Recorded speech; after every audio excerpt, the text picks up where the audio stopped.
Kabayan, gusto mo bang malaman kung paano kami mamuhay ng mga Pilipino dito sa Canada at yung mga practices ng mga Canadian kabayan na kakaiba sa ating mga nakagisnan sa Pilipinas? Well kabayan, sagot kita dyan dahil sa video na ito, i-share ko po ang aking karanasan dito po sa Canada.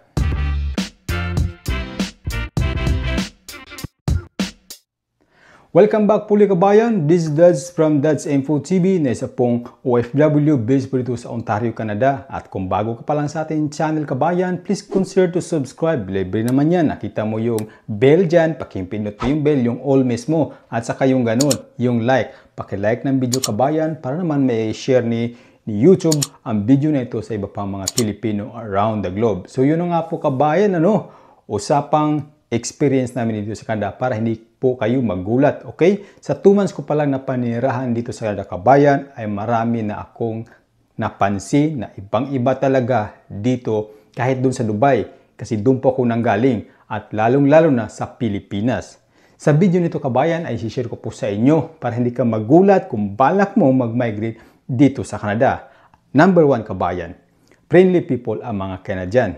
Alam mo ba kabayan na ang Canada has been named the 4th friendliest country in the world? O di ba? Nakagulat yun, akala ko Pilipinas, di ba? So kahit kami mga immigrant, mga Pilipino o kahit ibang lahi dito sa Canada kabayan, ang mga Canadian citizens are very welcoming and polite. Hindi mo maririnig sa kanila kabayan o pinaparamdam na sa amin na we are just an immigrant dito sa Canada. So in short kabayan, hindi ko pa naranasan yung discrimination dito sa Canada. In fact kabayan, ang mga Canadian always use the word sorry multiple times a day. Halimbawa kapag may ginagawa ka, nakaharang sila o nakakaabala sila, sabi nila, oops, sorry, my bad. So ganun sila frequently magsabi ng salitang sorry. Number 2, price tag. Dito sa Canada kabayan, kakaiba ang price tag nila. Yan talaga napansin ko. Sa mga grocery stores like Walmart, Superstore, Canadian Tires, at iba pang mga supermarket. Kasi hindi buo ang amount na kanilang mga paninda. Laging may butal sa pricing like $2.99 or $3.99 or $4.99. So ganun sila kabayan ang kailang strategy sa kailang marketing. Ang nakapaskil na presyo kabayan na level nila doon sa kailang mga goods ay hindi yung totoong presyo. Halimbawa, sa sabon, sa supermarket, okay, ang price, halimbawa, $14.94, but mindful kabayan, hindi pa kasali ang VAT doon. So, pagbabayad mo, doon pa idadagdag yung VAT. Okay, yung VAT. Dito po sa Ontario kabayan, ang VAT ay 13%.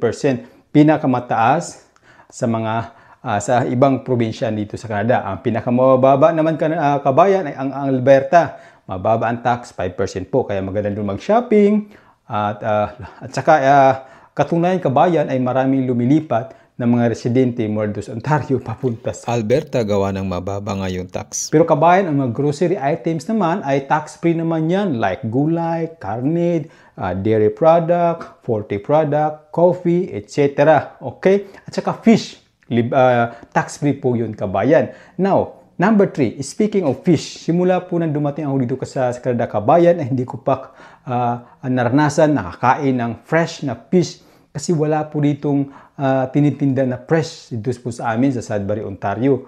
Wala kaming mabibili na fresh na fish sa supermarket. So ang binibili ko lang kabayan ay frozen fish tulad ng pampano. Ang sarap ng pampano. Kasi mura ito kabayan kumpara mo sa Pilipinas. Kasi yung 3 piraso, mabibili mo lang ng $7 to $8. Pag kinonvert mo sa Pilipinas, sa 400. Pero sa alam ko, mahal ang pampano sa Pilipinas. Okay? So, isa pa kabayan, dito sa Canada, if you are a newcomer like me, kailangan mo pa maghintay ng 6 months kung gusto mo fishing. Kailangan mo maghintay ng 6 months para ka maka-apply ng license for fishing. Kasi pag walang lisensya, mag-fishing ka, bawal doon, uhulihin ka nila. Okay? Number 4 kabayan is rusty car. I'm working in car dealership in Dubai for 17 years. Kaya naman, hindi ko maiwasan tumingin sa mga sasakyan dito kabayan. At ito ang una kong napansin. Kinakalawang ang ibang parte ng mga sasakyan dito. Lalong-lalo na yung sa ilalim ng sasakyan, sa may bandang ilalim, sa may pinto, sa may fender, sa may quarter panel. Lalo na siguro yung mga suspension sa ilalim, ang mga sasakyan kabayan ay kinakalawang kahit medyo bago pa. Kaya naman curious ako at nagtanong ako kung anong dahilan kung bakit kinakalawang ang mga sasakyan. Ang sagot kabayan, asin. Kasi dito sa Canada kapag winter, naglalagay sila ng asin to prevent na mamuo at para matunaw yung mga snow, ice, sa kali at saka sa bangketa para safe sa mga motorista at sa mga pedestrian. Okay, kaya alagaan mo ng rust-proofing kabayan kung gusto mong bumili ng kotse dito sa Canada. Okay, so speaking of pedestrian, number 5. Pedestrian number 5. Dito sa Canada kabayan ay very disciplined ang mga driver. Kahit alam nila meron silang right of way na kumanan at saka kumaliwa, basta may nakita silang pedestrian na tatawid na, okay, hihinto yung kabayan at mag-give sila, magbibigay sila ng priority yun sa mga tatawid na tao o sa mga nagbibisikleta man. Ganun din sa Dubai kabayan. Once na makita ka ng pulis o camera na inignore mo yung pedestrian crossing, nakapatong yung sasakyan mo doon, automatic violation fine yung kabayan. Diba? At kung tatawid ka naman dito sa pedestrian crossing kabayan, ay kailangan mong pumindot yung poste nila. May button, pindutin mo para mag-stop yung signal light kabayan. At meron pang nakaka-amaze kabayan dito sa Canada. Yung school bus, alam mo naman yung school bus, diba? Yung kulay dilaw. Once na hihinto yan dahil may magsasakay sila or magbaba na mga estudyante at nakalabas yung arm nila, yung red na stop, full stop, lahat ng sasakyan behind ng bus ay magpo-full stop yung kabayan at walang mag-o-overtake. Kahit doon sa kabilang kalsada, sa tawid, okay, mag-i-stop din yun. Okay, lalo pagka walang barrier yung kalsada, both lane ng trapiko ay mag-i-stop para po sa safety ng mga bata. Okay, bukod sa disiplina, wala akong marinig halos na nagbubusina dito kabayan ng mga sasakyan. Unlike sa Pilipinas, puro busina, beep, beep, beep, halos mag-aaway na gawa na sa busina. Ganoon din sa Dubai, maiingay ang mga driver kasi puro busina ng busina.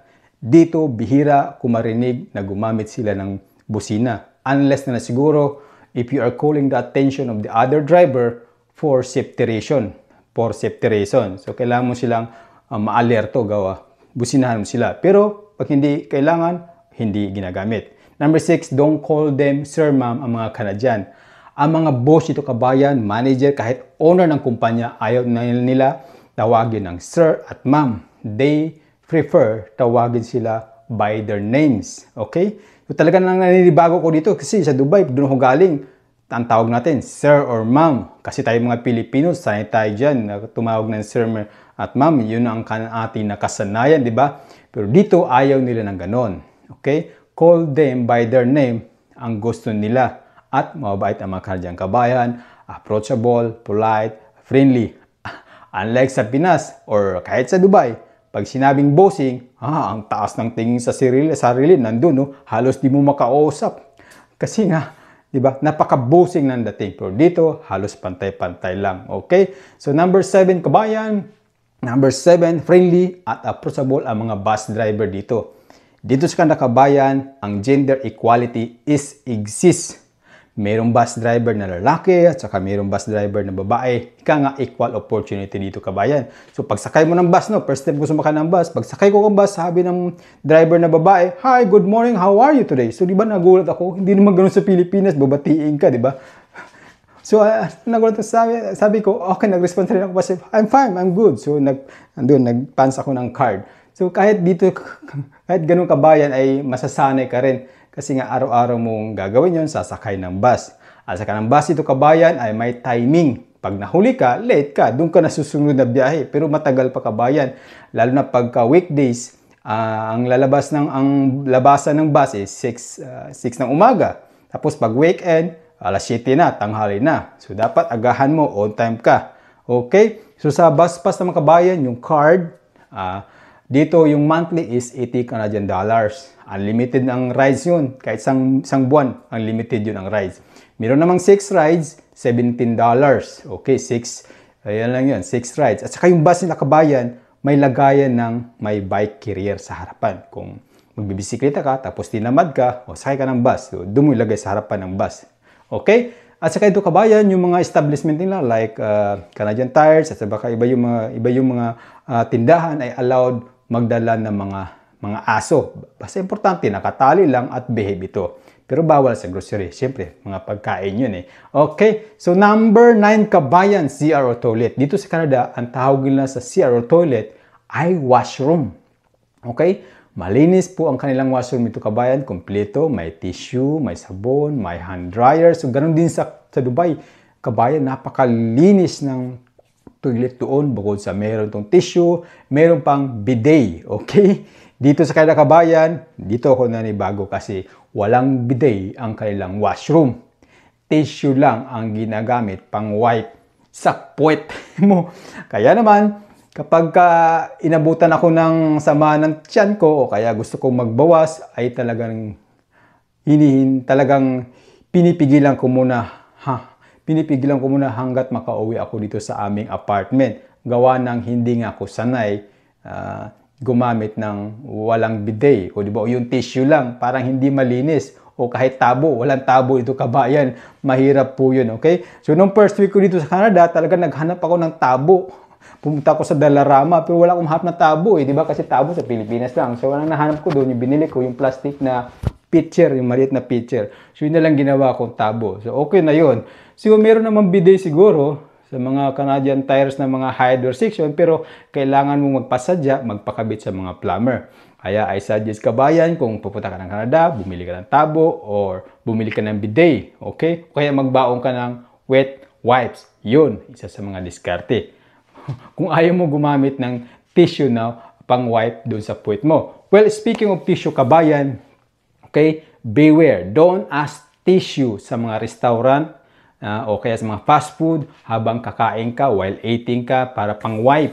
Sabihin mo, can I have a napkin please? Okay? Napkin ang tawag nila doon sa mga tissue na pang wipe sa mouth, sa kamay. Okay? Pero sa atin, pag sinabing napkin is sanitary napkin. Pero dito kabayan, napkin po ang tawag. Okay? So, ganun talaga kabayan. Kakaiba po dito sa Canada. So, ang number 10 po kabayan ay self-service. Ang mga petrol pump dito kabayan sa Canada ay self-service. Kung gusto mo magpakarga ng gas, ikaw mismo magpo-operate ng pump machine, pipindot ka doon kung ilang litro. Okay, sa pagkatapos mo ng mag-pump, pupunta ka doon sa cashier, magbabayad ka. O di ba, ganun po dito kabayan. Kahit sa grocery store sa Canada, like Walmart, Metro, Superstore, kailangan mong magdala ng sariling reusable bag. Okay? Bawal ito ang plastic sa Canada kabayan. O kung wala kang reusable bag, bumili ka sa kanila para lagyan mo ng iyong mga pinamili. At after mo magbayad kabayan, ikaw pa mismo maglalagay ng mga pinamili mo doon sa bag. Ang mga cashier, nakatunganga lang ganon, tatanggap sila ng bayad mo, di ba? Ganun lang. Unlike sa Pilipinas, may bagger staff, mag-aayos ng pinamili mo. Either plastic o kaya sa karton. Dito sa Canada kabayan, self-service, bawal ang plastic. Okay? So ayan kabayan, ang mga naobserbahan ko dito sa loob ng almost 2 months dito po sa Canada kabayan. So sa susunod na vlog natin kabayan ay atin naman pag-uusapan ang mga rights, ang mga karapatang pantao ng mga temporary workers dito sa Canada kabayan, kasi may nabalitaan ako na merong Pilipino na inabuso ng amo. Okay? So, this is Daz from Daz Input TV. Ako magpapaalam po muna po dito sa Sudbury, Ontario, Canada. See you soon. Shukran. Dito pa nga pala, walang Starbucks. Tim Horton lang ang meron dito sa amin. Pero mas mura ang Tim Horton kaysa sa Starbucks.